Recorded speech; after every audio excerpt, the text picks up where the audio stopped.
Quantico, Virginia, Marine Corps Base. A Thursday in late September when the leaves were just starting to turn and the air carried that first whisper of autumn cold.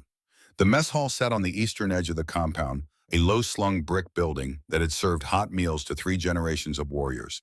Inside, 52 Marines occupied long tables arranged in neat rows.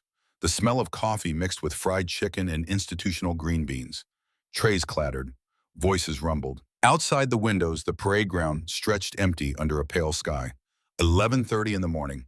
Peak lunch rush. The door opened. A woman stepped inside. 42 years old, though she carried those years with the kind of quiet strength that made exact age irrelevant. 5'9", athletic build beneath a plain navy blouse and gray slacks. No uniform, no rank insignia. Just a laminated badge clipped to her collar that read contractor in black letters. Her name was Nora Thorne. She moved through the entrance with economical steps, got a tray from the stack, moved down the serving line, took chicken, green beans, mashed potatoes, a glass of water. The mess hall staff barely looked at her. Just another civilian among the thousands who worked on base in capacities nobody quite understood or cared about. But 52 pairs of eyes tracked her anyway, because in a room full of warriors, an outsider always stands out. Nora reached the end of the line, turned toward the seating area, scanned the room for an empty spot. That's when she saw him, Master Gunnery Sergeant Garrett Brennan.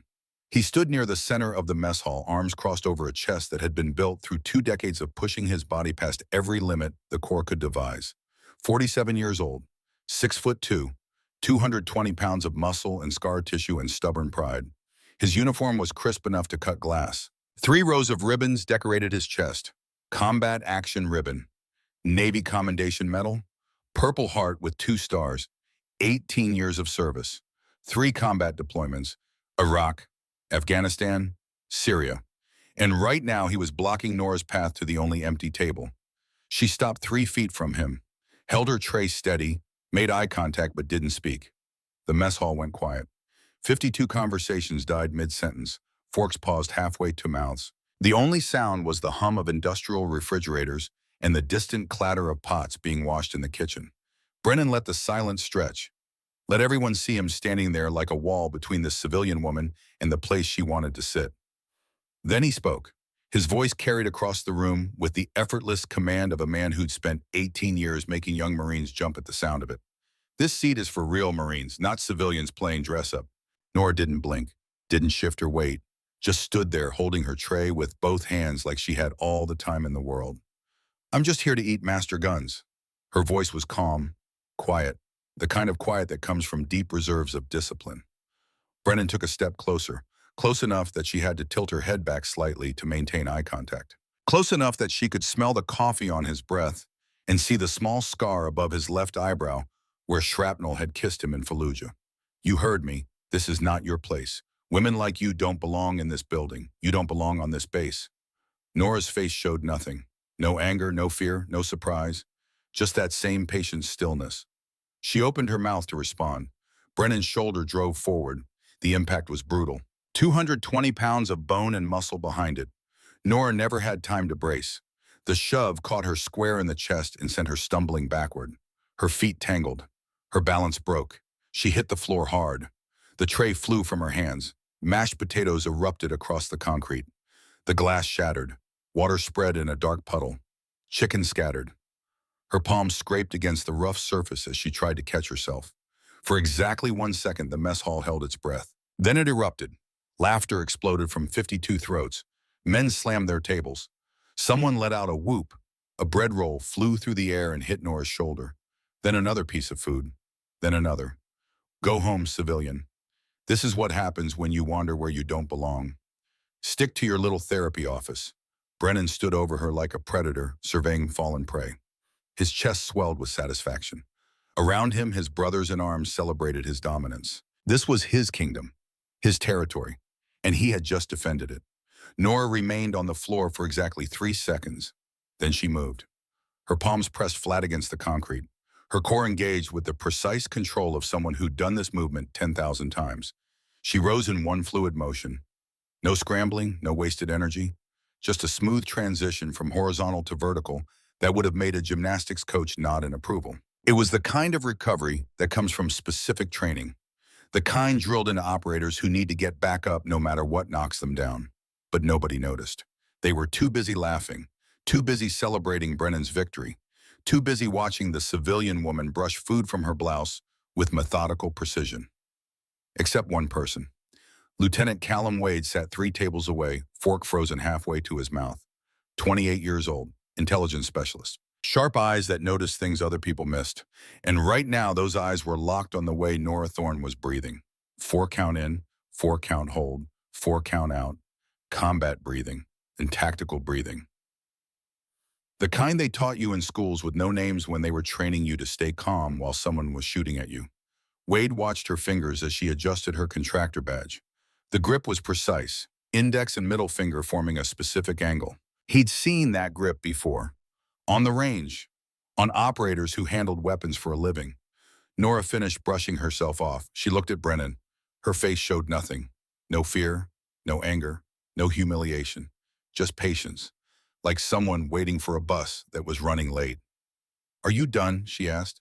Her voice was quiet, level, almost conversational. Brennan blinked. This wasn't the reaction he expected. Civilians broke. They cried. They ran. They didn't stand there asking calm questions. "What did you say to me?" "I asked if you're done because I would still like to eat." The mess hall went quiet again. Even the Marines who'd been laughing moments ago sensed something shifting. The air felt different, charged. Brennan recovered quickly, forced to laugh, turned to his audience with arms spread wide. "Look at this. The therapist thinks she's tough." More laughter, but it sounded forced now, uncertain. Brennan stepped closer to Nora. Close enough that she had to smell the coffee on his breath again. Close enough to intimidate, to dominate. "Let me make this clear, sweetheart. You are nothing here. You have no rank, no authority, no right to breathe the same air as us. The only reason you're on this base is because some pencil pusher in Washington thinks we need our heads examined." He jabbed a finger toward the door. "So take your little clipboard and your little theories and get out of my mess hall before I make you." Nora held his gaze for a long moment.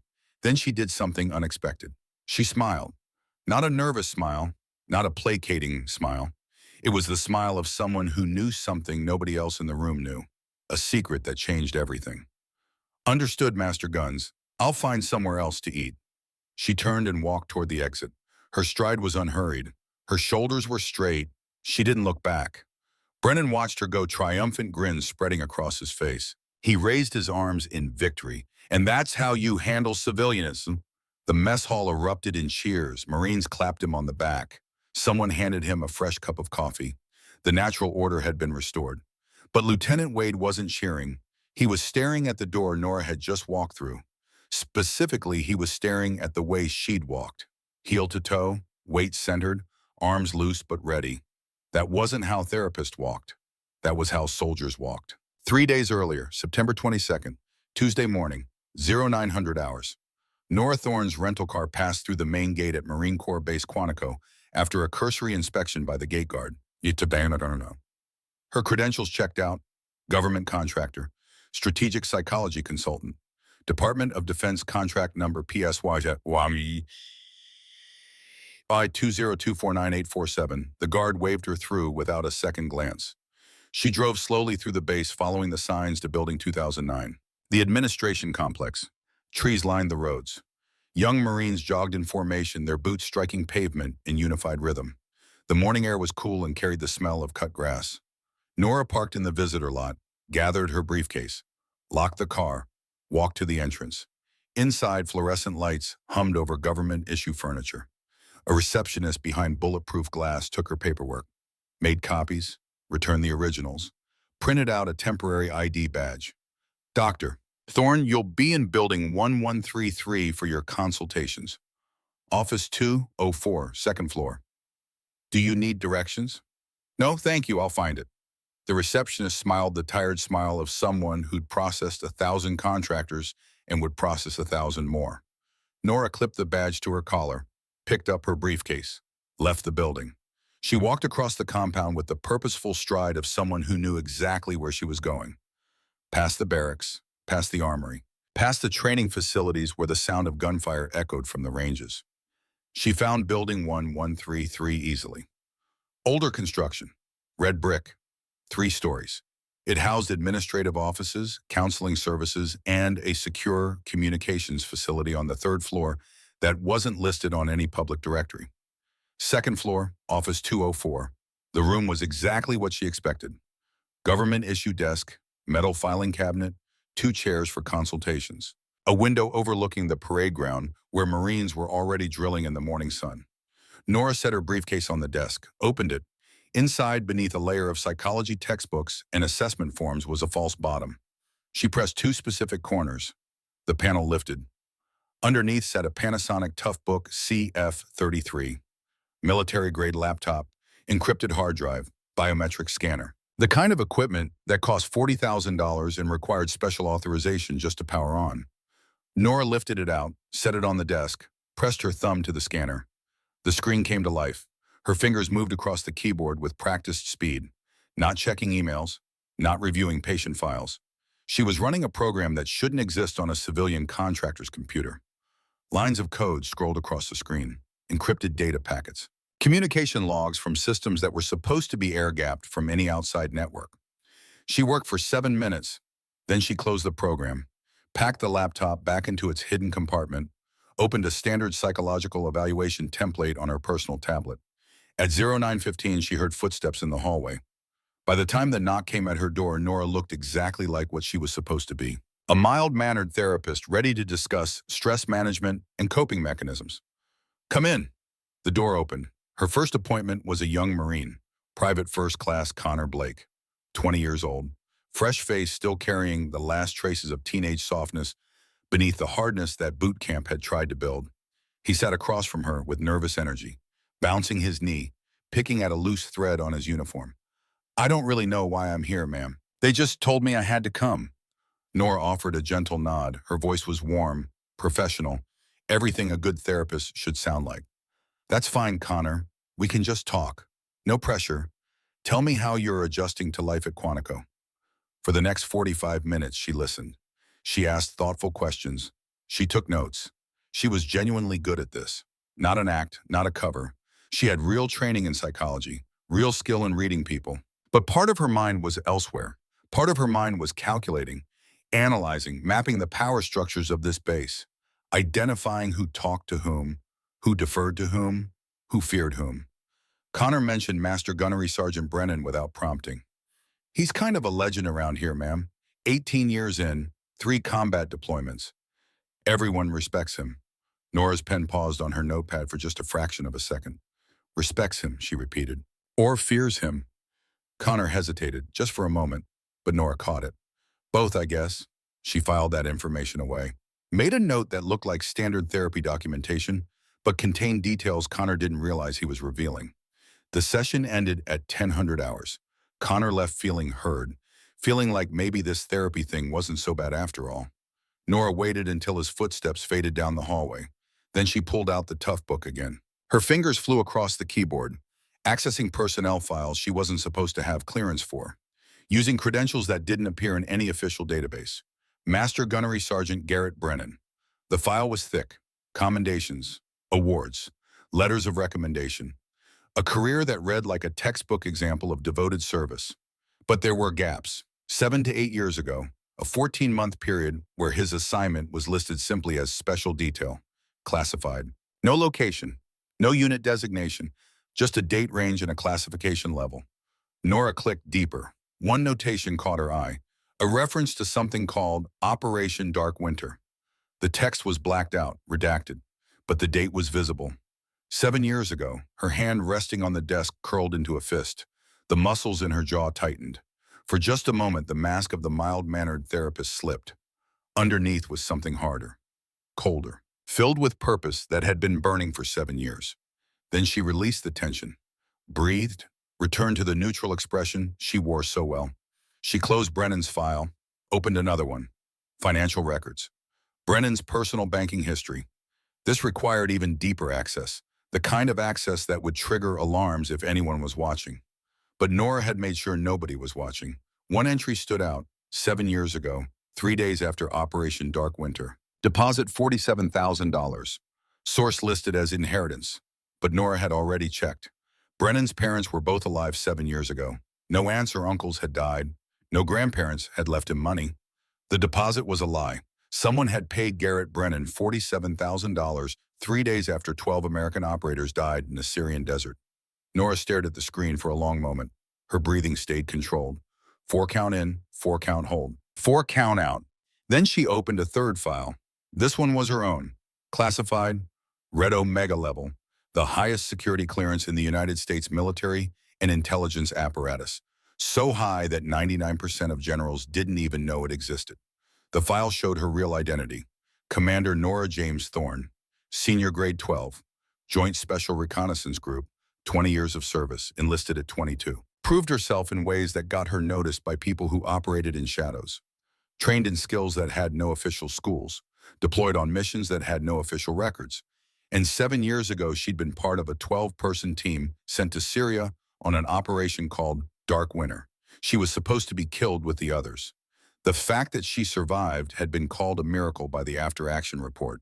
But Nora knew better. It wasn't a miracle. It was failure. She'd failed to save her team, failed to identify the threat in time, failed to stop the betrayal that put them all in a kill box. And for 7 years, she'd been hunting the person responsible. The trail had led her here, to Quantico, to Master Gunnery Sergeant Garrett Brennan. He wasn't the mastermind. She knew that. He was a pawn, a messenger, a useful tool. But pawns knew things. Pawns heard whispers. Pawns could be turned into witnesses. Nora closed the laptop, returned it to its hidden compartment, locked her briefcase. Her next appointment would arrive in 15 minutes. She had work to do. That evening, after her last session ended at 1700 hours, Nora returned to her temporary quarters. A small room in the bachelor officer quarters reserved for visiting contractors. Single bed, desk, bathroom, window overlooking the parking lot. She locked the door, drew the blinds, set her briefcase on the desk, opened it, removed the laptop, powered it on. The screen glowed in the dimming light. She accessed the Joint Worldwide Intelligence Communication System, JWICS, the secure network that connected every intelligence agency and military command center in the country. She ran searches, deep searches, following threads that most people wouldn't even know to look for. Brennan's service record, his deployments, his assignments. The gaps in his file weren't random. They were deliberate. Someone had scrubbed specific information, but they'd done it sloppily, left traces, breadcrumbs that someone with Nora's access and training could follow. 7 years ago, Brennan had been assigned to a communications detail, supporting special operations in Syria. His job was to relay encrypted messages between field teams and command. Every message that went in or out of Operation Dark Winter had passed through his equipment. Nora pulled up the communication logs from that period. It took her 20 minutes to decrypt them, another 10 to find what she was looking for. 3 transmissions, sent from Brennan's station. Not to official channels, to an unlisted node, a ghost address that shouldn't exist. The transmissions had been sent in the 48 hours before Dark Winter commenced. Someone had used Brennan's equipment to send their exact coordinates, their approach routes, their timing, to the enemy. Nora leaned back in her chair, stared at the screen. The evidence was circumstantial, not enough for a court-martial, but enough to know she was on the right track. Brennan had been the conduit. The question was, who gave him the orders? She opened another file. This one she'd been carrying for 20 years. Her father's file. Colonel James Thorne, died 20 years ago. Single vehicle accident on Route 234. Icy conditions, lost control, crashed into a ravine, ruled accidental. But Nora had never believed it. Her father had been investigating an intelligence leak, getting close to exposing someone high up, someone powerful. His last entry in his personal log, written the night before he died, meeting with trusted colleague AH tomorrow to discuss evidence. Breakthrough imminent. The next day he was dead. For 20 years, Nora had wondered who AH was. For 7 years, she'd been hunting the same network that killed her father. And now the trails were converging. She closed the laptop, sat in darkness. Tomorrow she would continue the mission, continue playing the role of the mild-mannered therapist, continue gathering evidence. But tonight she allowed herself one moment of vulnerability. She opened the locked case she'd brought with her. Inside was a photograph. 12 people in combat gear, smiling, arms around each other's shoulders. Taken the day before Operation Dark Winter. Sergeant Wyatt Briggs, 42, mentor, father figure. The man who'd taught her everything about being an operator. Corporal Brenna Sullivan, 29, best friend, sniper. The woman who'd saved her life in Fallujah and Baghdad, 10 others, brothers and sisters, warriors who trusted her to lead them home, all dead because someone sold them for money. Nora traced her finger across Wyatt's face, Brenna's face. "I'm close," she whispered to the photograph. "I'm so close, just a little longer. I promise." She closed the case, locked it, set it aside. Tomorrow the hunt would continue. But tonight she let herself remember. The next morning, Lieutenant Callum Wade sat at his desk in the intelligence section of Building 2009. His computer screen showed personnel files, routine background checks on new arrivals to the base. He'd been doing this for 3 years. It was boring work, but necessary, making sure everyone who came through the gates was who they claimed to be. Usually it was straightforward. Upload the contractor's information, run it through the verification system, get a green light, move on to the next one. But something about Dr. Nora Thorne bothered him. He couldn't put his finger on it. Just a feeling, the way she'd ask questions during his evaluation. Too specific, too focused on operational details that a therapist shouldn't care about. So he decided to run a deeper check. He uploaded her information to the verification system. Contractor credentials, education history, previous employment, references. Hit enter. The system processed for longer than usual. 30 seconds, a minute, 2 minutes. Then the screen changed. Red text appeared. Access denied, security violation logged, Red Omega classified, do not attempt again. Wade stared at the screen, his hand frozen on the mouse. Red Omega. He'd been in military intelligence for 6 years, had clearance for things most people didn't know existed. But he'd never heard of Red Omega. He tried to close the window. It wouldn't close. The red text just sat there, staring at him. Then a new line appeared. Your credentials have been flagged for unauthorized access attempt. Report to security immediately. Wade's blood went cold. He grabbed his phone, had called the security office, explained what happened. The officer on the other end was confused. "Lieutenant, I'm not showing any flag on your account. Are you sure you saw that message?" Wade looked at his screen. The red text was gone. His normal desktop had returned, like nothing had ever happened. Yes, I'm sure." It said Red Omega, security violation. Silence on the other end of the line. "Sir, I'm going to be honest with you. I've never heard of that classification, and our system doesn't show any alert. Maybe you misread something." Wade hung up, stared at his computer. He hadn't misread anything. That message had been real, which meant someone very powerful had just noticed him asking questions about Dr. Nora Thorne, and they'd sent him a warning. He looked out his window, across the compound, toward Building 1133, where Nora Thorne was conducting evaluations like nothing was wrong. Who the hell was she? That afternoon, Nora finished her session with a nervous corporal who was struggling with nightmares from his deployment. She gave him genuine advice, breathing exercises, cognitive behavioral techniques, resources he could access. The corporal left feeling better. Nora made notes in his file, real notes, because the cover had to be perfect. Then she heard footsteps in the hallway. Confident stride, military bearing. The knock came before she could close her laptop. "Come in." Lieutenant Callum Wade entered. He was in uniform, regulation haircut, 28 years old, but carrying himself with the kind of careful precision that suggested he thought before he acted. "Dr. Thorne, do you have a moment?" She gestured to the chair across from her desk. "Of course, Lieutenant. Please sit." He sat, but he didn't relax, didn't settle into the chair the way her other patients did. He perched on the edge, alert. "I need to ask you something, ma'am, and I need you to be honest with me." Nora waited. Her face showed nothing but professional interest. "During my evaluation yesterday, you asked very specific questions about communication protocols during field operations, about authentication codes, about relay procedures. I asked questions relevant to understanding operational stress, Lieutenant." "That's what I thought, but then I ran a routine background verification on you. Standard procedure for all contractors." Nora's expression didn't change, but internally she was calculating, preparing. And Wade leaned forward. "And I got a response I've never seen before in 6 years of doing this job. Red Omega classification, access denied, security violation logged." He paused, watching her face for any reaction. "Ma'am, I've never even heard of Red Omega. And when I tried to call security about it, they said there was no flag on my account. The warning just disappeared." Nora regarded him for a long moment. This young officer with his sharp eyes and inconvenient questions. She could shut him down, could report him for unauthorized access, could have him transferred off this base within 24 hours, or she could make a different choice. Lieutenant Wade, let me ask you a question. Why did you run that check? He blinked, surprised by the question. Because something felt off, the way you asked questions, the way you moved, the way you watched the room during the evaluation. That's not how therapists behave. How do they behave? They focus on the patient. You were analyzing everything, the exits, the windows, the door, like you were doing threat assessment.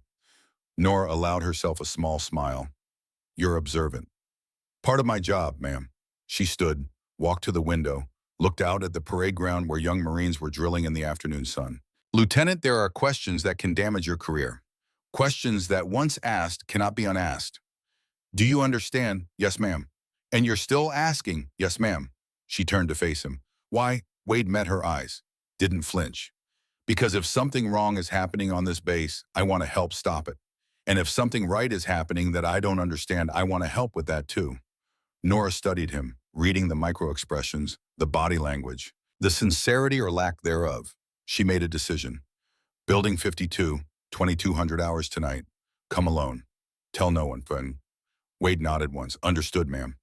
And Lieutenant, if you change your mind between now and then, there's no shame in that. Some doors once open and change everything. I understand. He stood, walked to the door, paused with his hand on the handle. Ma'am, that message I got, the red Omega warning, that was real, wasn't it? Yes, and you made it disappear. I made sure the right people knew you were just doing your job, nothing more. Wade absorbed that. Thank you, ma'am. Don't thank me yet, Lieutenant. You don't know what you're getting into. He left. Nora returned to the window, watched him cross the compound below, heading back to his office. She'd just made a calculated risk. Either Lieutenant Callum Wade would become an asset, or he would become a problem that needed to be contained. She'd find out tonight which one he was. 2200 hours. Building 52 sat at the edge of the base, an old training facility that had been decommissioned 3 years ago when the new Combat Simulation Center opened. The windows were dark, the parking lot empty.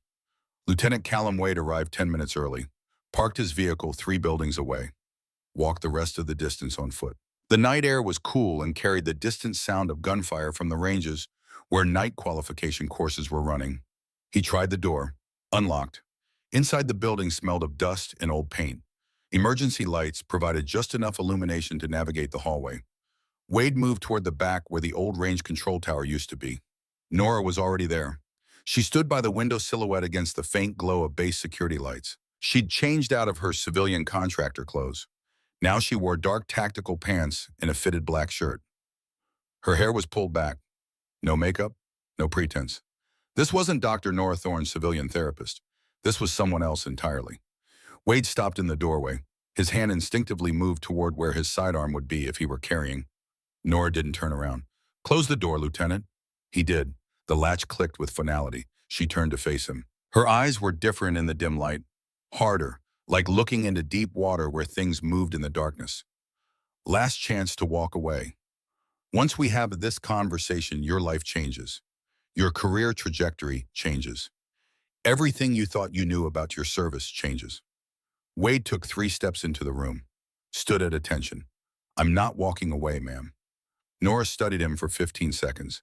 Then she pulled out a tablet, tapped the screen, turned it to face him. The image showed 12 people in combat gear, desert background, faces streaked with dust and camouflage paint, arms around each other's shoulders, smiling despite the heat and the weight of their equipment. Operation Dark Winter, Nora said quietly. 7 years ago, Syria, 12 special operators sent to gather intelligence on a high-value target.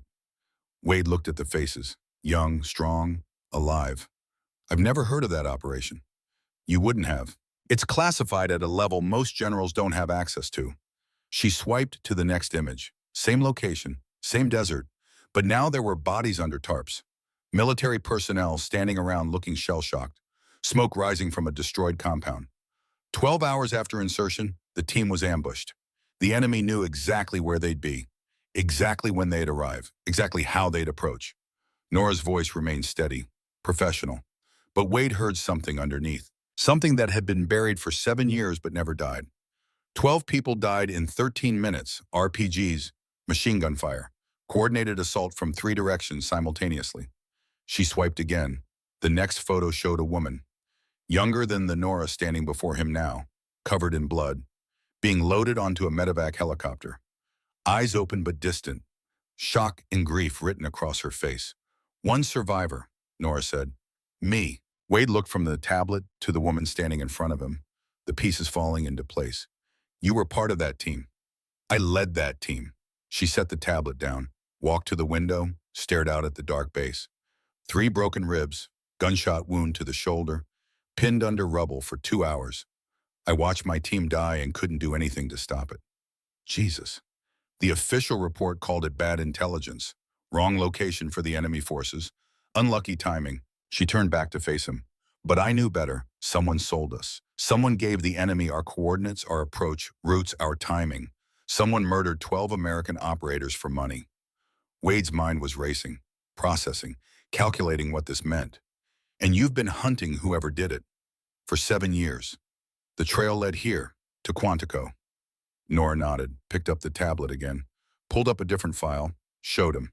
Master Gunnery Sergeant Garrett Brennan, service record, commendations, awards. Master Guns Brennan was the communications specialist for Dark Winter. Every message in and out went through his equipment. She pulled up communication logs, highlighted 3 entries. 3 transmissions to an unlisted node, sent in the 48 hours before we went in. Ghost address that shouldn't exist. Wade leaned closer, read the technical details. Someone used his station to leak your coordinates. Yes. You think Brennan did it? I think Brennan was the tool. Someone higher gave the orders.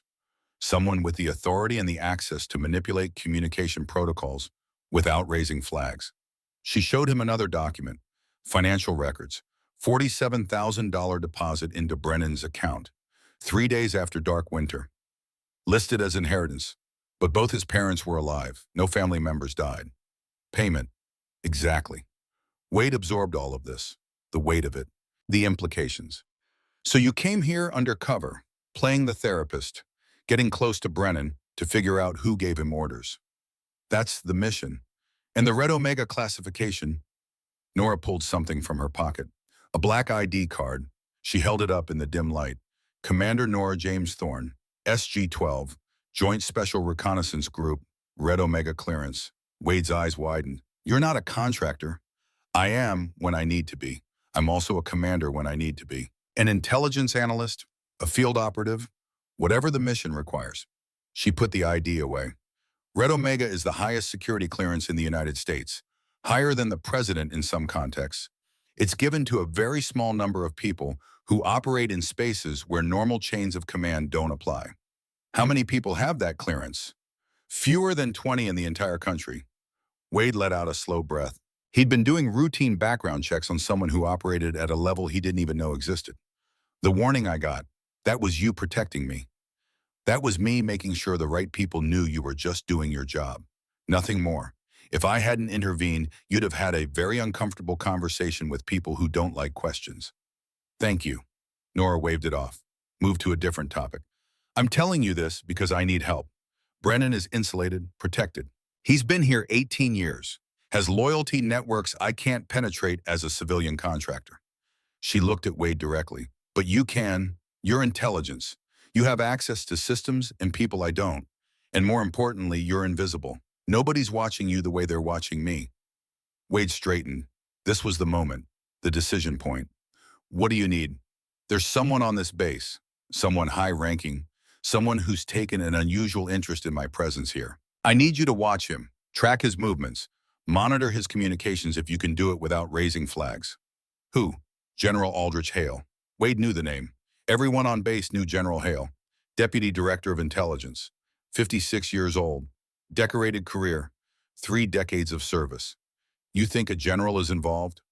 I think whoever gave Brennan his orders had stars on their collar. And Hale has been asking too many questions about me, showing up places he doesn't need to be. Watching. She pulled up a photo on her tablet. General Hale in dress uniform, sharp eyes, distinguished bearing. Be careful, if he is involved, he's dangerous. He's survived this long by being smart and ruthless. Wade nodded, committed the face to memory. When do I start? Tomorrow, but Lieutenant, Nora's voice dropped lower, more serious. Once you start, you can't stop.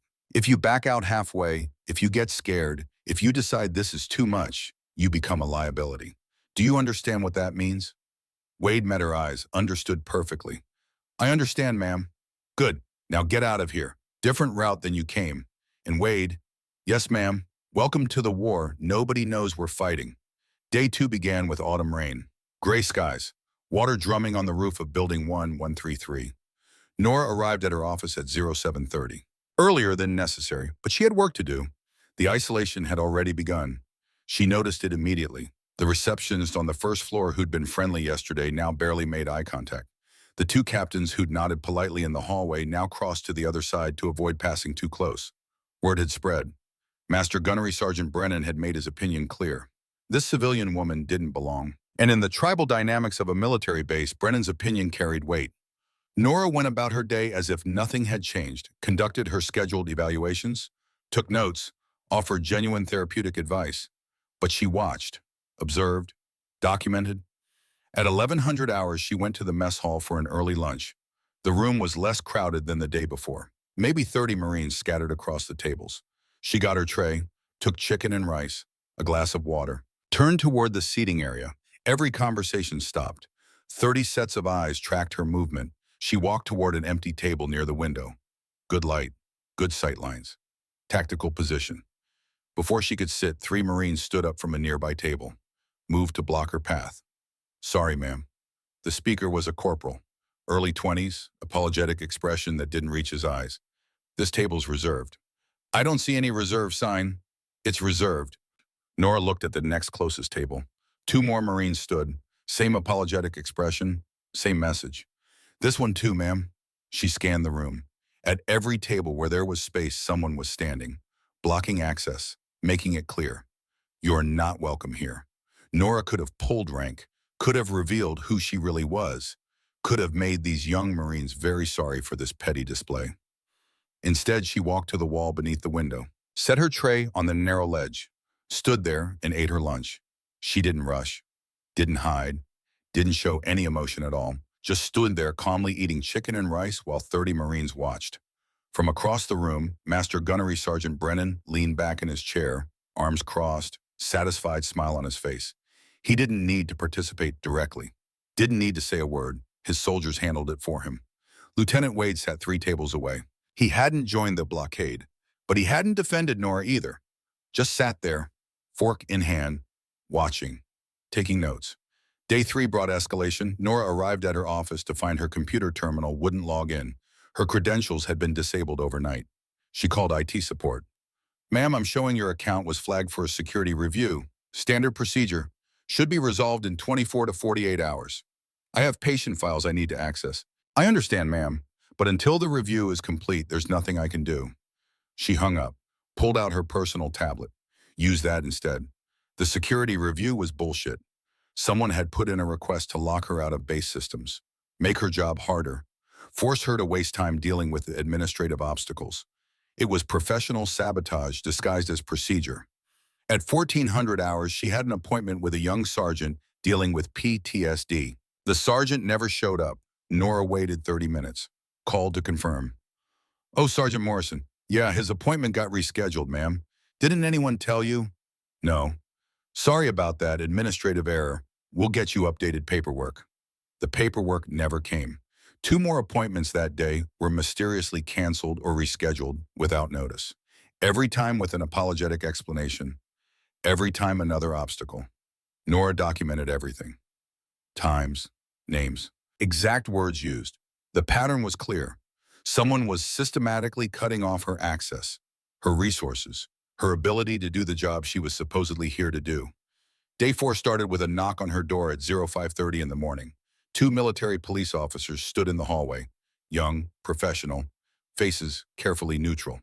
Dr. Thorne, we need you to come with us. May I ask why? There's been a report, ma'am. We need to check your quarters. A report of what? A contraband.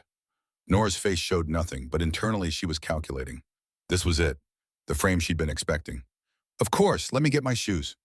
They waited while she put on shoes, then escorted her down the hallway. Other residents of the bachelor officer quarters peered out their doors, curious, concerned. Her room had already been searched.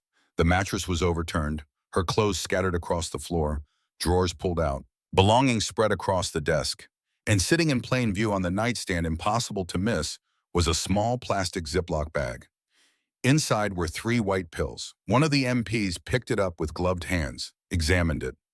Oxycodone, ma'am. Controlled substance. Care to explain? Nora looked at the bag, at the pills, at the 2 young MPs who were just doing their jobs. Those aren't mine. They were found in your quarters. I understand they're still not mine. The MPs exchanged glances. They'd expected denial. Everyone denied it. But they'd also expected panic, nervousness, fear. What they got was absolute calm. Ma'am, you're going to need to come with us for questioning. Of course. The interrogation room was exactly what she expected. Concrete walls, metal table, 2 chairs bolted to the floor, mirror on one wall that was definitely two-way glass. They left her alone for 40 minutes. Classic technique. Let the suspects sit. Let them sweat. Let their imagination run wild about what's coming. Nora sat perfectly still, breathing steady, eyes forward. She'd been trained to resist interrogation by people who made these 2 MPs look like amateur hour. When they finally came back, they had questions. Lots of questions. Where did you get the pills? I didn't get them. They're not mine. Why were they in your quarters? Someone planted them. Who would do that? I don't know. Do you have any proof they were planted?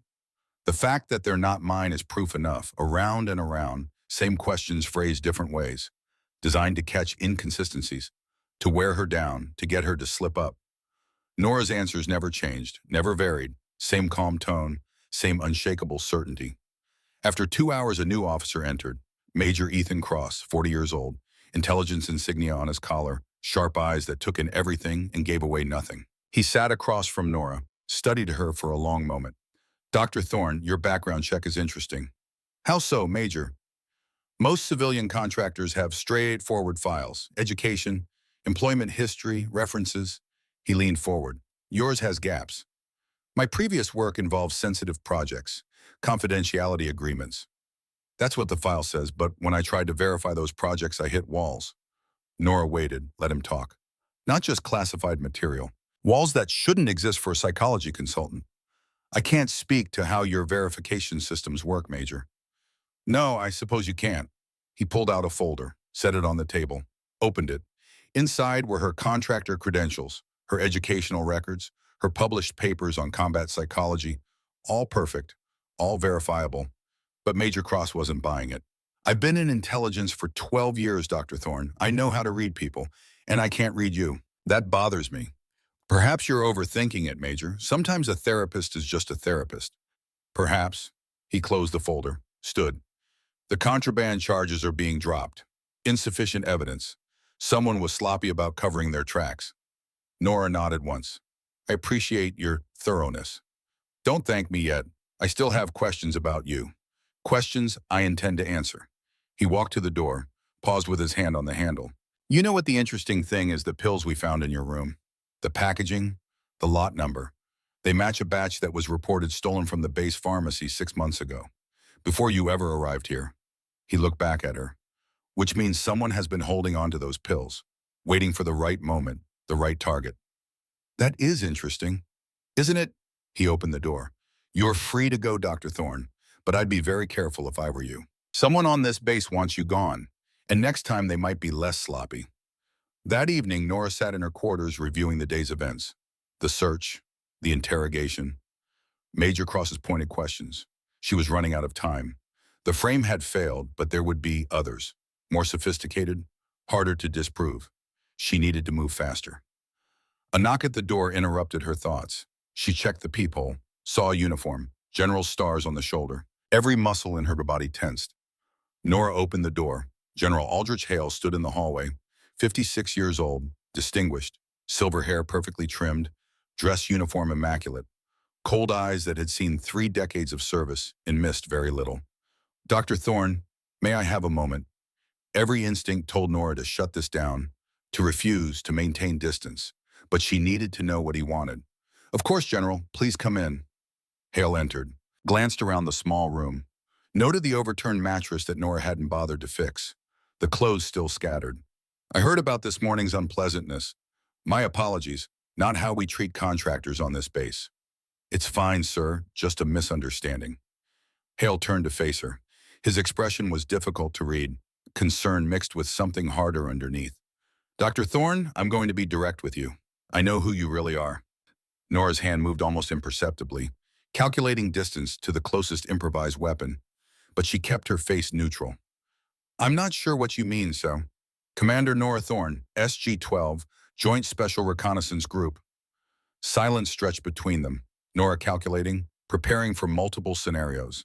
Hale raised his hand slowly, showing he wasn't a threat, but his left eye twitched microscopically when he made the gesture. I'm not your enemy, Commander. Quite the opposite. Explain quickly. I've been tracking Ghostline for years, the intelligence leak that's been compromising operations, selling American lives for profit. He paused, his hand trembled slightly as he pulled out a folder. I was Deputy Director of Intelligence 7 years ago, when Operation Dark Winter went sideways. I knew something was wrong, tried to stop it, got overruled.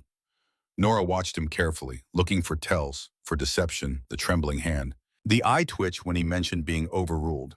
He knew too many operational details for someone claiming to be on the outside, but those could be signs of genuine emotion. Guilt over not stopping the massacre. Anger at being helpless. Or they could be signs of a very good liar. Why are you telling me this? Because Master Gunnery Sergeant Brennan was the communications relay for Dark Winter. But he's not the mastermind. Someone higher gave him orders. Someone with the authority to manipulate secure channels. And you want to help me find who? I want to help you stop them. Because they're not finished. Hale set the folder on the desk. Phase 2, another operation. Fort Bragg, scheduled for 3 weeks from now. Same pattern. Coordinates will be leaked. Operators will die. Nora opened the folder, scanned the contents. Intelligence assessments, threat reports, operational timelines. It looked legitimate, but the best bait always did. Why come to me? Why not handle this through official channels? Because I don't know who else is compromised. Ghostline has survived this long by having assets everywhere. I only trust a handful of people. He moved toward the door. And you're one of them. Nora closed the folder, looked at Hale directly. General, with respect, I don't know if I can trust you. I understand. 7 years of hunting makes everyone look like the enemy. He paused at the door. His voice softened with what sounded like genuine sadness. Your father was a good man, by the way. Colonel James Thorne. I served with him 20 years ago. Nora's blood went cold. Her hand on the folder tightened. You knew my father. He was a friend. We came up through the ranks together. Intelligence school, first deployments. Hale's eyes grew distant. He was investigating the same leak that got him killed. I tried to warn him. Tried to tell him he was getting too close to dangerous people. He wouldn't listen. Hale looked directly at Nora now. I'm sorry I couldn't protect him. Maybe I can help protect you. He left, door closing softly behind him. Nora stood alone in her quarters, heart pounding, mind racing. General Hale knew her father, knew about his investigation, knew how he died. That could mean Hale was genuinely trying to help. A guilt-ridden officer who'd failed to save a friend and wanted to make amends with the daughter. Or it could mean Hale was the one who killed him. She pulled out her encrypted phone, sent a message to Lieutenant Wade. Priority 1, General Hale, watch him, everything. The reply came 30 seconds later. Already on it. At 0200 hours, Lieutenant Wade sat in his vehicle in a parking lot with clear sight lines to Building 2009, the administration complex. The building that housed the SCIF, where classified communications happened.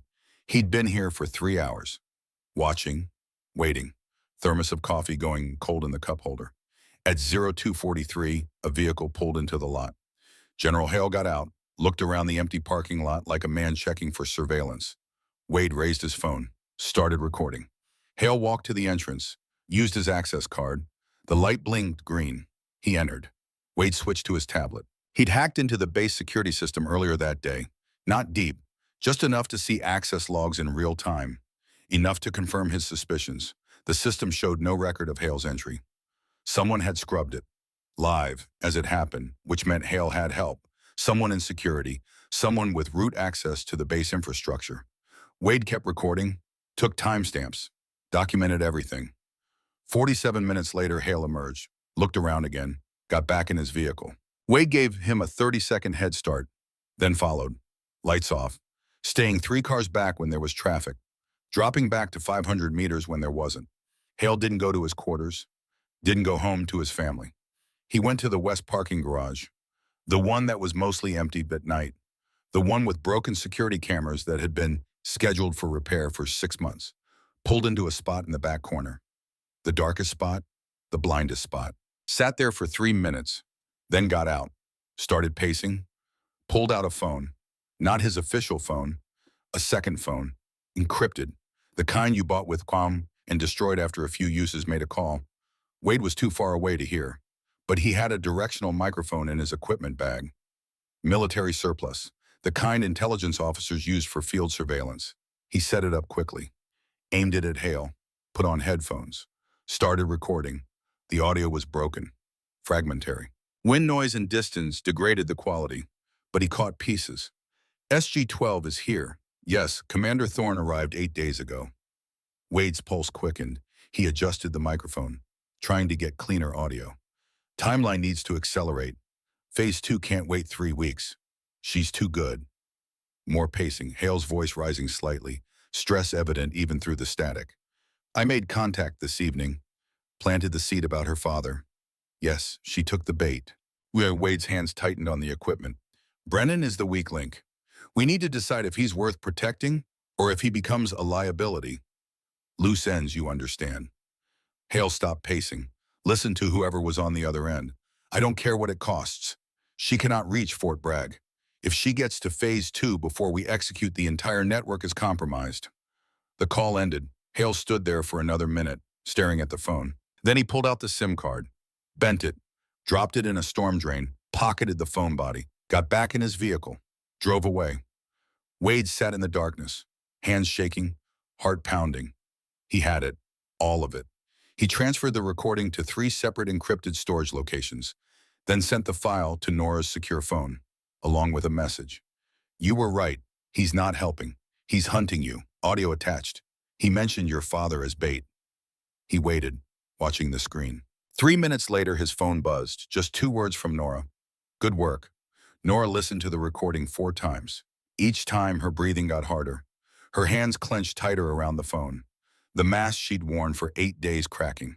General Aldrich Hale, the man who'd looked her in the eyes and talked about her father with what sounded like genuine sadness, was talking about her like prey, like a problem to be eliminated. She pulled up Hale's service record on her laptop, used her Red Omega access to go deeper than any normal search would allow, into files that even most generals couldn't see, into the spaces where secrets lived, financial records, personal banking, and investment accounts, standard salary for 30 years of service, normal expenses, mortgage paid off, kids through college. Everything looked clean at first glance, but Nora knew where to look. She found a trust fund set up for Hale's son, established 15 years ago, normal enough for a father planning for his child's future. Then she traced the deposits. They didn't come from Hale's salary. They came from a shell company, LLC registered in Delaware. No physical address, no employees, just a legal entity. She went deeper, found that the shell company was owned by another shell company, and that one by another. 6 layers deep, each one carefully constructed to hide the trail. But Nora had spent 7 years learning how to follow money through the dark places where it hid. At the 6th layer, she found the source. Offshore account. Cayman Islands, beyond the reach of normal law enforcement, beyond the reach of normal investigators. $73 million. The number hit her like a physical blow. She scrolled through the transaction history, deposits correlating with dates she recognized, operations she'd studied, missions that had gone wrong in ways that seemed like bad luck at the time, but weren't luck at all. 14 different operations over 12 years. 14 times American soldiers had walked into situations where the enemy knew they were coming, and each time money flowed into this account. Then she saw it, the deposit that made her vision blur, made her breathing stop. $8.2 million, dated 3 days after Operation Dark Winter. 3 days after 12 of her teammates died screaming in a Syrian desert. Nora's hands were shaking now, the professional distance she'd maintained for 8 days evaporating, replaced by something hot and sharp and barely controlled. She forced herself to breathe. 4 count in, 4 count hold, 4 count out. Then she opened another file, her father's case, 20 years old. declassified after his death because they'd ruled it accidental and closed the investigation. She'd read it 1,000 times over the years, knew every word, every detail. But now she read it with new eyes. Colonel James Thorne, investigating intelligence leaks, multiple operations compromised, American lives lost. He'd been getting close to identifying the source. His final log entry handwritten in his careful script, meeting with trusted colleague A.H. to discuss evidence. Breakthrough imminent. By this time tomorrow, we'll have our traitor, A.H. Aldrich Hale. The entry was dated June 14th. The next document in the file was the accident report. June 15th, 03:47 hours, Route 234, single vehicle crash. Colonel Thorne's car left the road at high speed, went into a ravine, died on impact, cause listed as black ice. Loss of control. But Nora pulled up the weather report for that night. Temperature 48 degrees Fahrenheit. Clear skies. No precipitation, no ice. She kept reading. Found the vehicle examination report. Front brake line shows signs of wear and possible compromise. However, due to the severity of the crash and subsequent fire, definitive determination of pre-existing failure versus impact damage cannot be made. 20 years ago, they'd shrugged and called it an accident because nobody wanted to believe a decorated officer would murder one of his own. But Nora knew better now. Her father had scheduled a meeting with Aldrich Hale. He'd said they'd have their traitor by the next day. And the next day, he was dead. She pulled up a photograph. Her father in his dress uniform, taken 2 weeks before he died. Smiling, strong, alive. She'd been 22 years old when she got the call. Away at college, planning to follow in his footsteps. Join the military. Make him proud. Instead, she'd identified his body, buried him at Arlington, and spent 20 years carrying the weight of questions nobody else seemed to ask. Now she had answers. Aldrich Hale had killed her father, waited 13 years, then killed her entire team when she started asking the same questions. The rage that swept through her was like nothing she'd felt in 7 years, hot and consuming and demanding action. But she was a professional. She channeled that rage, controlled it, weaponized it. She sat in the darkness of her quarters, and for the first time since arriving at Quantico, she let herself remember, really remember. Not just the facts, not just the mission details, the people. The moment came suddenly, unexpectedly. 1 second she was looking at her father's photograph. The next second she wasn't in her quarters anymore. She was in Syria. 7 years ago, the heat hit her first. Desert heat that sucked moisture from your lungs and made your gear feel like it weighed twice what it should. 118 degrees in the shade, except there was no shade. Commander Nora Thorne, 35 years old, stood in the staging area outside the compound. Her team around her, 12 of the best operators she'd ever worked with. Sergeant Wyatt Briggs stood to her left, 42 years old, built like a tank, scarred hands checking his rifle for the 1,000th time. He'd been her mentor since she joined the SG program, taught her everything about staying alive in places where the world wanted you dead. "You good, Commander." His voice was gravel and smoke. 23 years of service. 3 of those years teaching Nora how to be more than just skilled, how to be excellent. "I'm good, Wyatt. You." "Another day in paradise," he grinned, teeth white against his tanned face. "My daughter's birthday is next week. Got her present all picked out. Just need to survive this OP and get home to give it to her." Nora smiled. "What did you get?" "Telescope. She wants to be an astronomer. Figure I can show her the stars are worth reaching for." Corporal Brenna Sullivan appeared on Nora's right, 29 years old. Sniper, red hair pulled back tight, green eyes that could spot movement at 1,500 meters. She'd saved Nora's life in Fallujah, and again in Baghdad, and again in Kandahar. "Coordinates are set," Brenna said. "Approach route looks clean. Should be a simple in and out." "Nothing's ever simple," Wyatt muttered. "That's why they pay us the big bucks," Brenna shot back. She bumped Nora's shoulder. "After this, you're buying first round. I'm thinking something with an umbrella in it. We've earned tropical drinks." Nora laughed. "Deal." The other 10 operators checked equipment, joked. The nervous energy that always came before insertion.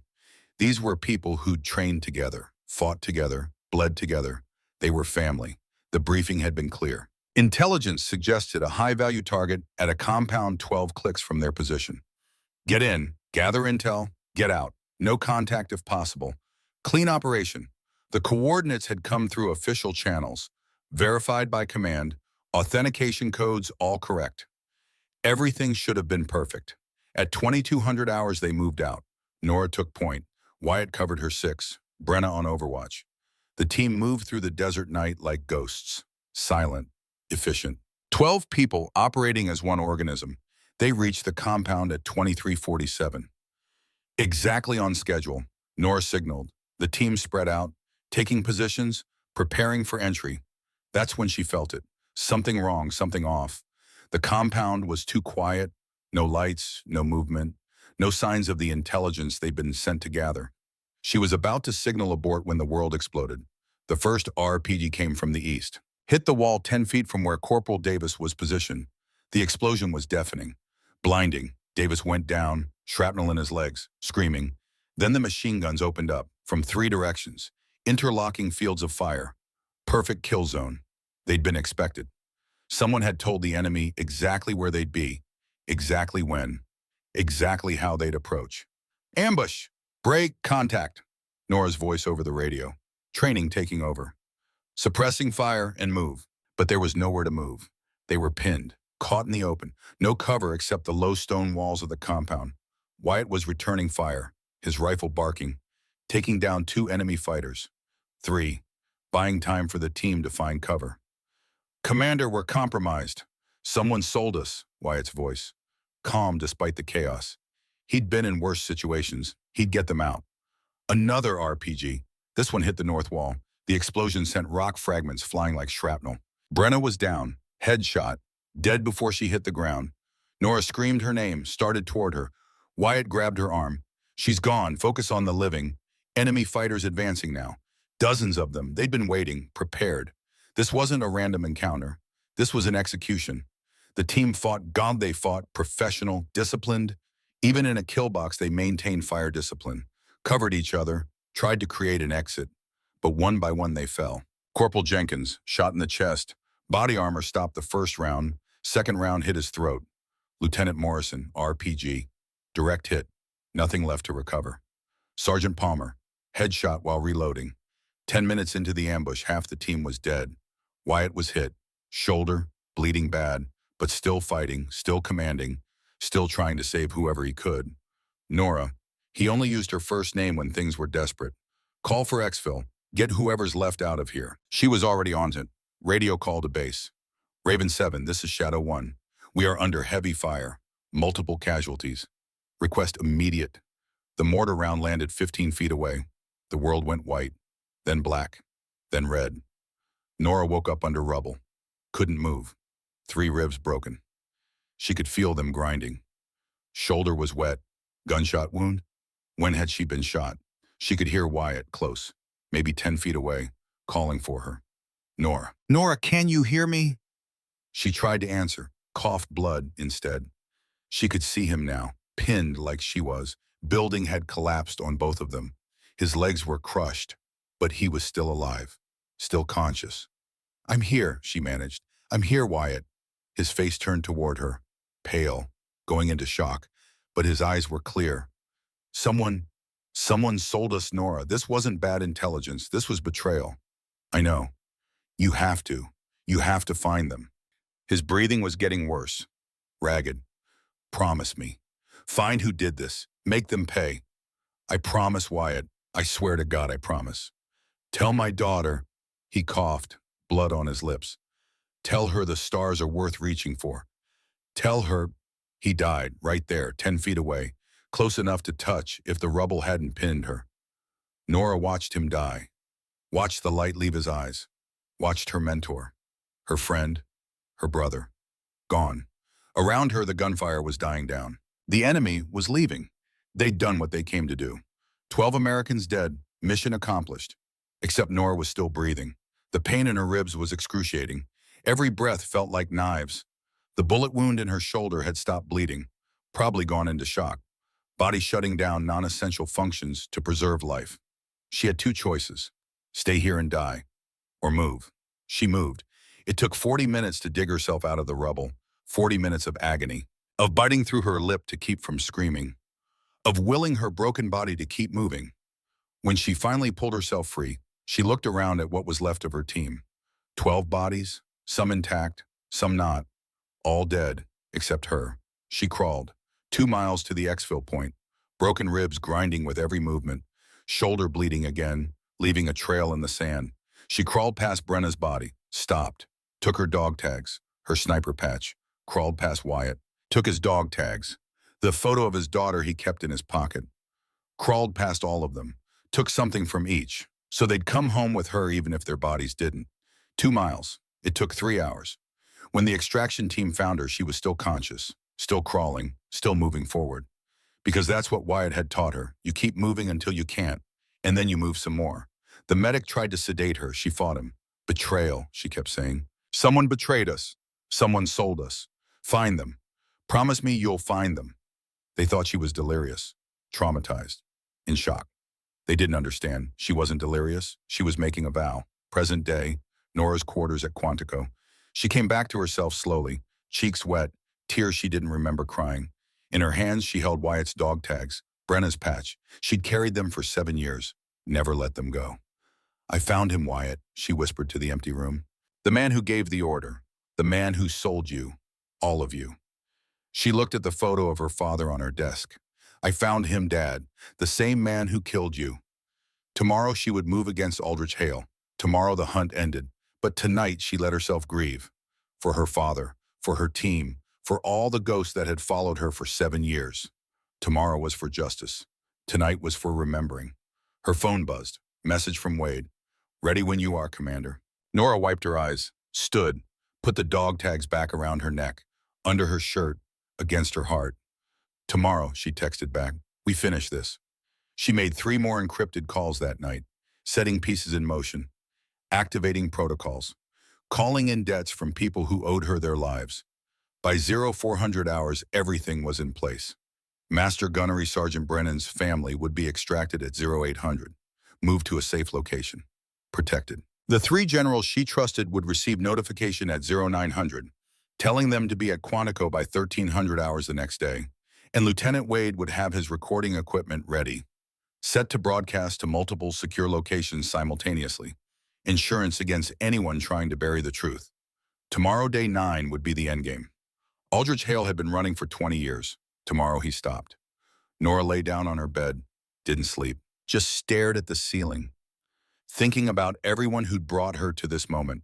Her father who'd died seeking truth, Wyatt who'd taught her to never give up, Brenna who'd always had her back, 10 others whose names she whispered in the darkness. Tomorrow, she promised them all. Tomorrow, justice comes. At 0600 hours, her alarm went off. Day 9 had begun, the day she'd been preparing for since she was 22 years old. The day Aldrich Hale would finally answer for his crimes. Nora stood, got dressed, put on her civilian contractor clothes one last time. But in her pocket, she carried her real ID, the black card that said who she really was. By tonight, everyone would know. The mask was about to come off. And God help anyone who stood in her way. 0300 hours. Building 52, the same abandoned training facility where this alliance had begun. Lieutenant Wade arrived first this time, waited in the darkness, listening to the night sounds of the base, distant generators humming, the occasional vehicle passing on perimeter roads. Nora came through the back entrance. She moved differently now, no longer the careful civilian contractor trying to blend in. This was full operator mode, silent footsteps, perfect spatial awareness, a predator in her element. She didn't waste time with greetings. I know who Ghostline is. Wade straightened. Who? General Aldrich Hale. He killed my father 20 years ago. Killed my team 7 years ago. And he's planning to kill more operators at Fort Bragg in 3 weeks. She showed him everything. The offshore accounts, the financial trail, the correlation between deposits and compromise operations. Her father's final log entry. The meeting with AH the night before he died. Wade absorbed it all, his face growing harder with each piece of evidence. Jesus Christ, a general, a flag officer. Not just any general. Deputy Director of Intelligence. He's been running Ghostline for at least 20 years, maybe longer. What do we do? Nora pulled out another tablet, showed him a different file. Tomorrow morning I'm going to request a meeting with Master Gunnery Sergeant Brennan. Official evaluation. Just the 2 of us. He won't talk to you willingly. He will when I show him what I have. Brennan's been Hale's pawn for 18 years. Blackmailed, controlled, his family threatened. She looked at Wade. But he's not evil. He's trapped. And I'm going to offer him a way out. in exchange for testimony. In exchange for the truth, everything, names, protocols, how Hale runs his network, how he stays hidden. Nora's voice was steel. Brennan is my key to unlocking this entire operation. Wade nodded, understanding the plan. Then he asked the harder question. And Hale, when he realizes Brennan is talking, that's where you come in. I need you to document everything. Record it, create a backup that can't be erased or classified into oblivion. She pulled out a small device. This is an encrypted recorder, military grade, stores data in distributed nodes.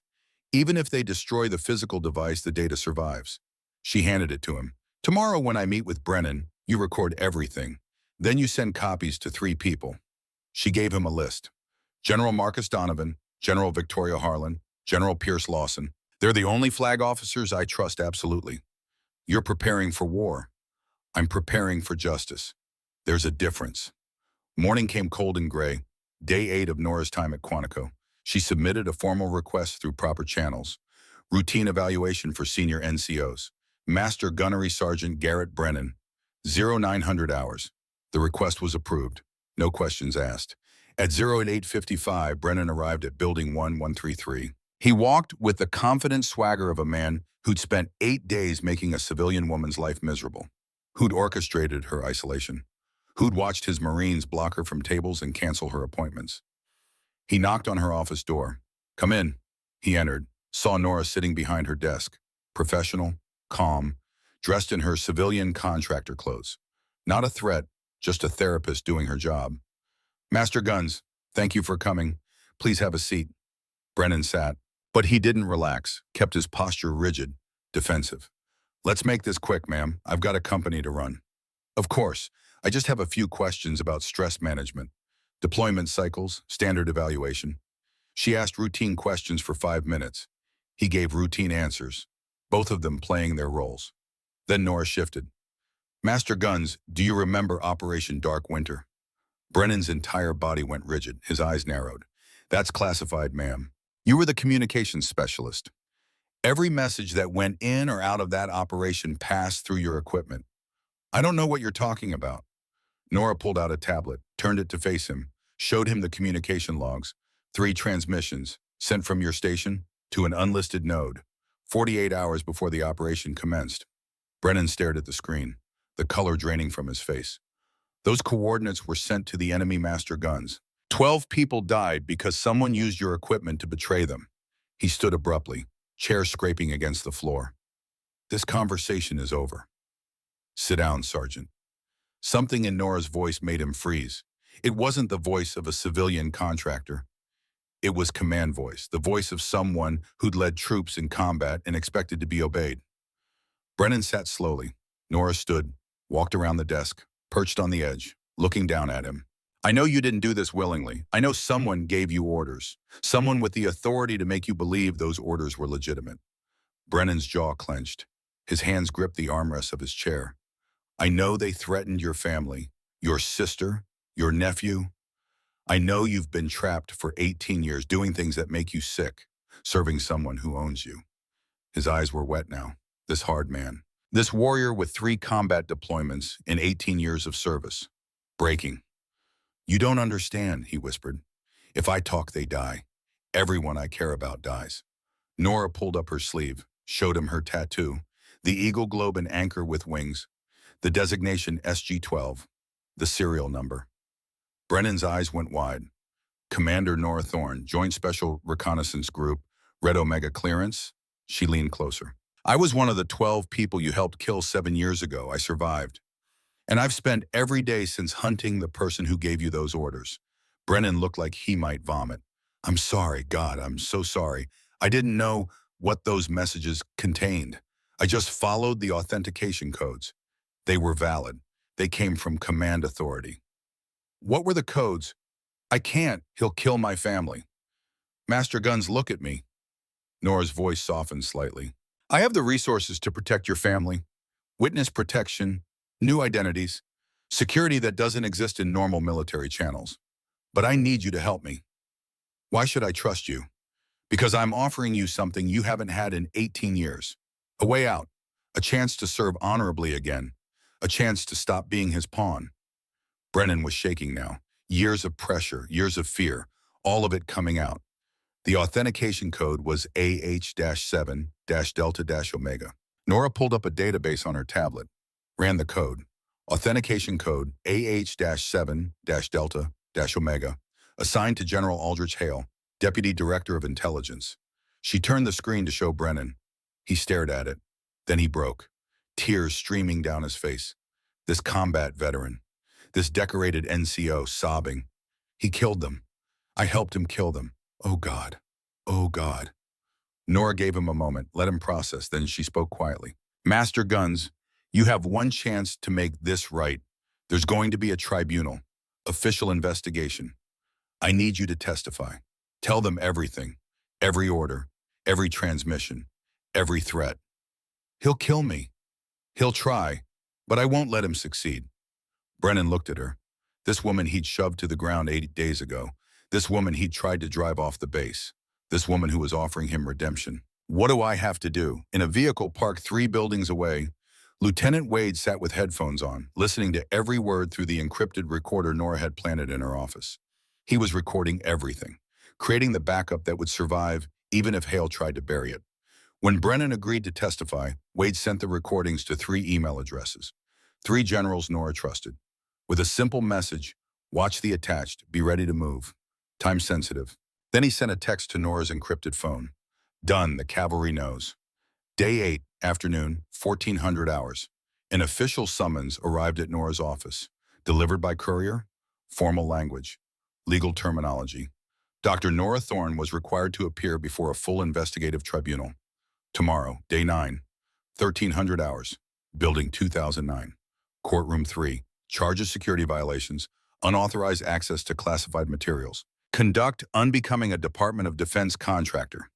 It was the endgame Nora had been expecting. Hale was forcing the issue, trying to get her removed from the base before she could expose him. If the tribunal found her guilty, she'd be escorted off Quantico within hours. Her investigation would end. Her evidence would be buried, unless she revealed who she really was, which was exactly what Hale wanted. Force her hand, make her expose herself. Then he could claim she was operating outside proper authority, that her evidence was fruit of an illegal investigation.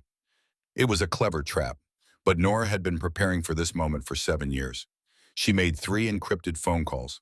The first was to General Marcus Donovan, 4-star, Pacific Command, a man who'd served with her father 30 years ago. Marcus, it's Nora. I need you at Quantico tomorrow, 1300 hours, courtroom 3 building 2009. What's happening? Justice, finally, but I need you there to witness it. I'll be there. The second call was to General Victoria Harlan, 3-star, Intelligence Division, a woman who'd lost her own team to a ghost line leak 6 years ago. Victoria, tomorrow, Quantico, I'm taking down Aldrich Hale. Silence on the other end. Then, are you certain? I have Brennan. I have the financial records. I have everything. I'll bring Pierce Lawson. You'll need Joint Chiefs representation. Thank you. The third call was to a number that didn't officially exist. An office with no name. A person with no rank. It's Thorne. Activate Osprey Protocol. Family protection. Immediate extraction. Target. Sister and nephew of Master Gunnery Sergeant Garrett Brennan. Current location Richmond, Virginia. They need to disappear for 72 hours. Understood. They'll be gone within the hour. Nora hung up. Looked at the summons on her desk. Tomorrow she would walk into that courtroom. Tomorrow she would face the man who killed her father and her team. Tomorrow the mask would come off. But tonight she had one more thing to do. She opened the locked case she'd carried with her from the beginning. Inside was the photograph. 12 faces, 12 warriors who'd trusted her to bring them home. Sergeant Wyatt Briggs, mentor, the man who'd taught her everything about being an operator. Corporal Brenna Sullivan, best friend, sister in all but blood. 10 others, names she whispered every night before she slept. Tomorrow, she told them. Tomorrow he answers for what he did to you, I promise. Day 9, 12:45, building 2009. Nora walked across the compound in her civilian clothes. Navy blouse, gray slacks, contractor badge, but in her pocket was her real identification. The black card with gold lettering, Commander, SG-12, Red Omega. The weight of it felt like absolution. Lieutenant Wade walked beside her. He'd insisted on coming, on being there as witness. You ready for this, ma'am? I've been ready for 7 years. They reached the building, climbed the stairs to the 3rd floor, found courtroom 3. Outside the door, Master Gunnery Sergeant Brennan waited. He looked terrible, pale, exhausted, like a man who hadn't slept in days.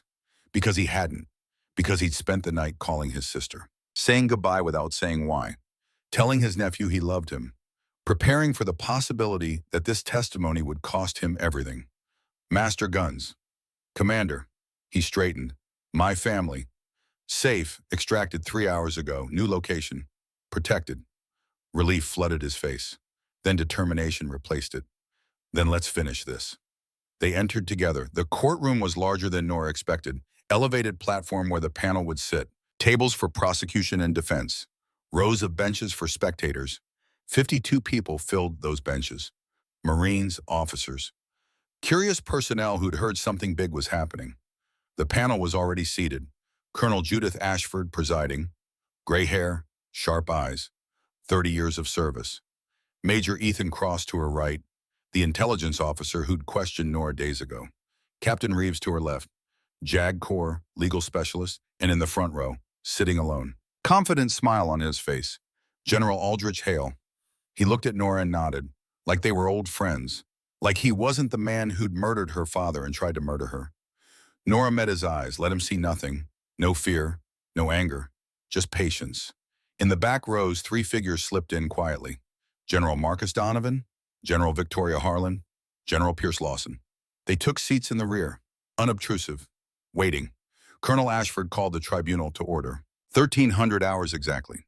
This investigative tribunal is convened to examine charges against Dr. Nora Thorne, civilian contractor, Department of Defense. Dr. Thorne, you are charged with security violations, unauthorized access to classified materials, and conduct unbecoming a DoD contractor. How do you plead? Nora stood, voice clear and steady. Not guilty, Colonel. Very well. Major Cross, you may present the prosecution's evidence. Cross stood. Spent 25 minutes laying out the case. Witness statements from Marines who'd seen Nora asking suspicious questions. Access logs showing attempts to reach classified systems. The contraband incident, a pattern of behavior that suggested espionage or unauthorized intelligence gathering. It was thorough, professional, damning. When he finished, Ashford turned to Nora. Dr. Thorne, you may present your defense. Nora stood, walked to the center of the room, looked at the panel, at the spectators, at Hale sitting there with his satisfied smile. Colonel Ashford, before I begin, I have a procedural question. Go ahead. Are all relevant parties present in this room? All decision makers, all authority figures who need to hear what I'm about to say. Ashford frowned, confused by the question. The convening authority and panel members are present. Why do you ask? Because what I'm about to reveal needs to be witnessed by everyone. For the record, for history. For justice, the room went quiet. Sensing something shifting, Nora turned to face Hale directly. I've been called a spion, an infiltrator, a security risk. She began unbuttoning her collar. The truth is, you're absolutely right. I am not who I claim to be. She pulled up her left sleeve, revealed the tattoo, the eagle globe and anchor with wings, the JSRG designation, the SG-12 marking. The room erupted in gasps. And at that exact moment, the doors at the back of the courtroom burst open. 4 figures entered, 4 generals in dress uniform, stars gleaming on their shoulders. The entire room scrambled to attention, 52 people leaping to their feet, hands snapping to salute. General Marcus Donovan, 4-star, Pacific Command, General Victoria Harlan, 3-star, Intelligence Division, General Pierce Lawson, 4-star, Joint Chiefs of Staff, General Thomas Reeves, 3-star, Special Operations Command. They marched down the center aisle in perfect formation, boots striking the floor in unified rhythm, reached the front of the courtroom, turned 90 degrees, faced Nora, and in perfect unison they saluted. Not the panel, not Colonel Ashford, not the convening authority. They saluted Nora Thorne first. The room held its breath. Absolute silence. Nobody moved. Nobody breathed. Nora returned the salute with crisp precision. At ease, generals. They lowered their salutes, but remained at attention. General Donovan stepped forward, his voice carried across the stunned courtroom. Ladies and gentlemen, allow me to introduce Commander Nora James Thorne, Senior Grade 12, Joint Special Reconnaissance Group. She holds Red Omega clearance, the highest classification level in United States military and intelligence apparatus. He paused. Let that sink in. When operating under that clearance, every person in this room, including myself, answers to her authority. Colonel Ashford looked like she'd been struck by lightning. Major Cross's mouth hung open. The 52 spectators were frozen in shock. Master Gunnery Sergeant Brennan's face had gone from pale to gray, and General Aldrich Hale's confident smile had vanished, replaced by something colder, harder, the mask finally slipping. Nora turned to address the tribunal. The accusations against me were manufactured by someone in this room who needed me removed before I could expose 20 years of treason.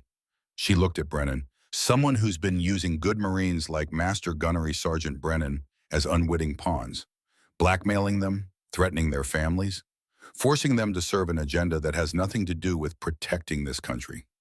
Brennan stood, his voice shaking. Commander Thorne is telling the truth. I was blackmailed for 18 years. My family was threatened. I followed orders I thought came from legitimate command authority. I relayed communications that I didn't know would lead to the deaths of American operators.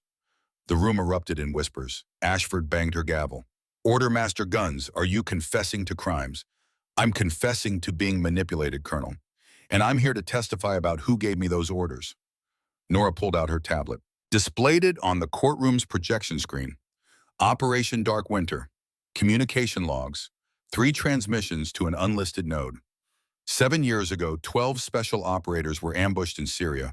The enemy knew exactly where they'd be, exactly when, exactly how they'd approach. She showed the next slide. Authentication codes. These transmissions were sent from Master Guns Brennan's station, using authentication code AH-7-Delta-Omega. She pulled up the database entry.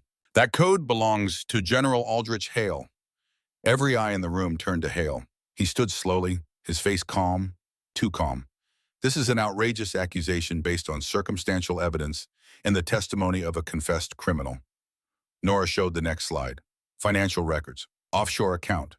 Cayman Islands. $73 million. Registered to a trust fund for your son. Deposits correlating with 14 compromised operations over 12 years. She zoomed in on one entry. $8.2 million. Deposited 3 days after Operation Dark Winter, the operation where 12 of my teammates died.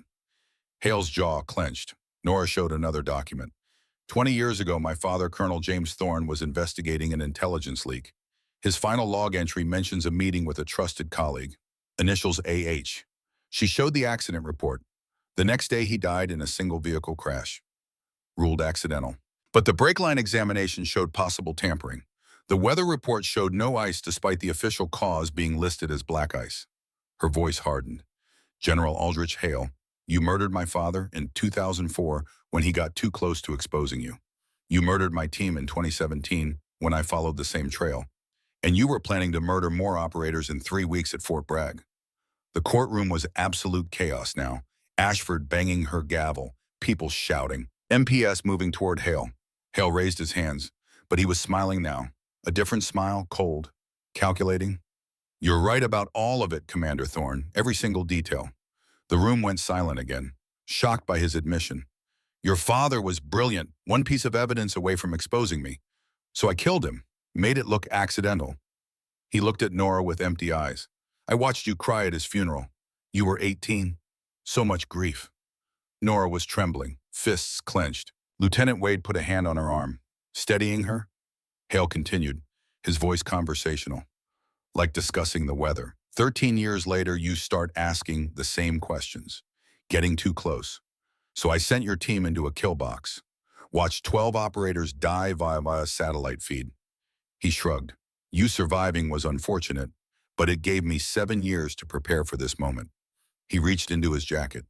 MPS moved, but Hale was faster. He pulled out a small device, black, about the size of a phone, with a red button under a protective cover.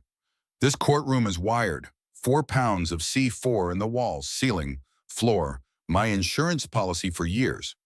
Every person in the room froze. Hale flipped up the protective cover. His thumb hovered over the button. In 15 seconds, there will be a tragic structural failure. Gas explosion. 4 generals dead, 1 troublesome operative dead. Investigation will be inconclusive. General Donovan took a step forward. Aldrich, for God's sake, there are 50 people in this room. Collateral damage, Marcus. The network I serve doesn't count bodies, only results. He started backing toward the door. Thumb on the trigger. Ghostline is bigger than any of you understand. I'm just one operator, one node. Taking me down changes nothing. Nora's voice cut through the panic. General Harlan, emergency ventilation panel behind you. On my mark. Harlan tensed. Ready. Hale smiled. It won't matter. This whole building is wired. Even if you run, you won't make it out in time. Now, Harlan kicked the vent panel. It crashed inward. Emergency exit. Nora threw her tablet at Hale's face. Hard. Fast. He flinched. Pressed the button. Click. Nothing. He pressed again. Click. Nothing. Confusion. Then rage. Nora's voice was ice. I found your C4 at 0330 this morning. Disabled the detonators at 0347. EOD removed 4 pounds of Semtex H at 0515. She pulled out her phone, showed him time-stamped photos. Bomb disposal team, explosives being carefully extracted from walls. Batch number traces to your Syria deployment 2015. Sloppy General. Hale's face twisted. Pure fury. He dropped the detonator, reached for his sidearm. Nora was already moving. She crossed the distance in 3 strides, grabbed his wrist as the Beretta cleared the holster. Twisted. Applied pressure to the ulnar nerve. The pistol clattered to the floor. Hale threw an elbow at her face. She ducked, drove her shoulder into his solar plexus. Both slammed into the wall. He was bigger, 6'2", 220, decades of staying in fighting shape. But Nora had been training for this moment for 7 years. He threw a punch. She deflected, countered with a palm strike to his chin. His head snapped back. He grabbed her, tried to use his weight advantage. They grappled, crashed into chairs. The MPs were moving now, but Donovan raised a hand. Let her finish it. Nora hooked Hale's ankle, full body weight into the sweep. Both went down. She transitioned instantly, mounted position, grabbed his arm, wrenched it behind his back, knee on his spine, full control, breathing hard, but voice steady. Aldrich Hale, you are under arrest for treason, espionage, murder of federal officers, conspiracy, attempted mass murder. 8 MPS swarmed, pulled Hale to his feet, cuffed him. He was still talking, still threatening. You haven't won, Nora. They're coming for you. The network knows. You're a dead woman walking. Nora walked up to him, close enough to whisper, let them come. I've been waiting. The MPS dragged him out, his voice echoing down the hallway until a door slammed shut. Silence filled the courtroom. 72 hours later, the aftermath, Hale was in military custody, awaiting court-martial. His lawyers were already arguing about jurisdiction and classification levels. But the evidence was overwhelming. Financial records, testimony from Brennan and 6 other operators who'd been blackmailed into serving Ghostline, communication logs, everything Nora had gathered over 7 years. 13 other members of the network were arrested, officers, contractors, even 2 congressmen who'd been taking payments. The cleanup would take months, maybe years. But it had started. Master Gunnery Sergeant Brennan sat in Nora's office, now an official SG-12 command space. Commander, I don't deserve your time. I helped kill 12 people. You were blackmailed, coerced. That doesn't erase responsibility, but it explains it. I want to make this right. I'll testify against everyone, names, dates, protocols, everything I know. I need more than testimony, Master Guns. I need you operational. He looked up, surprised. Ghostline Phase 2, Fort Bragg. 18 days from now. Your communications expertise is critical to stopping it. You're giving me a mission. I'm giving you a chance to serve honorably. Whether you take it is your choice. Brennan stood, extended his hand. I won't let you down, Commander.